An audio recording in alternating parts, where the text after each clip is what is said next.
Good morning बच्चों। Welcome back to the reading room. बच्चों, last class में हमने टाइप्स ऑफ सेंटेंसेस के बारे में पढ़ा था एंड आई होप कि अब आप आसानी से बता सकते हैं कि कोई सेंटेंस डिक्लेरेटिव, इंटेरोगेटिव, इंपेरेटिव या एक्सक्लामेटरी है। तो बच्चों, सेंटेंस तो हमने बना लिया, पर सेंटेंस बनता किससे है? सोचिए। देखो बच्चों, जब हम कहते हैं राम रीड्स अ बुक, इस सेंटेंस में राम रीड्स अ और बुक, ये सब अलग अलग शब्द हैं। लेकिन क्या इन सबका काम एक जैसा है? बिल्कुल नहीं। कोई शब्द किसी पर्सन यानी किसी व्यक्ति का नाम बताता है, कोई एक्शन बताता है और कोई किसी नाउन के बारे में एक्स्ट्रा इंफॉर्मेशन देता है।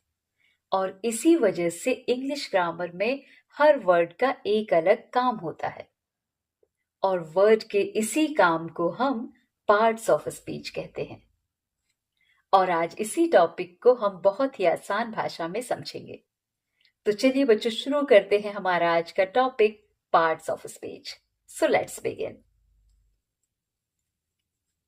तो बच्चों, जैसे कि अभी हमने बात की कि सेंटेंस में हर वर्ड का अपना एक काम होता है। इसी काम के हिसाब से वर्ड को एक कैटेगरी में रखा जाता है और इसी को पार्ट्स ऑफ स्पीच कहते हैं।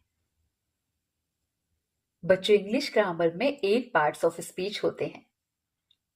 Number 1 noun, number 2 pronoun, number 3 adjective, number 4 verb, number 5 adverb, number 6 preposition, number 7 conjunction, number 8 interjection। लेकिन अभी हम इन सब को डिटेल में नहीं पढ़ेंगे। आने वाली क्लासेस में हम हर पार्ट ऑफ स्पीच को एक एक करके बहुत आसानी से समझेंगे। तो बच्चों, आज हमने पार्ट्स ऑफ स्पीच का सिर्फ इंट्रोडक्शन समझा।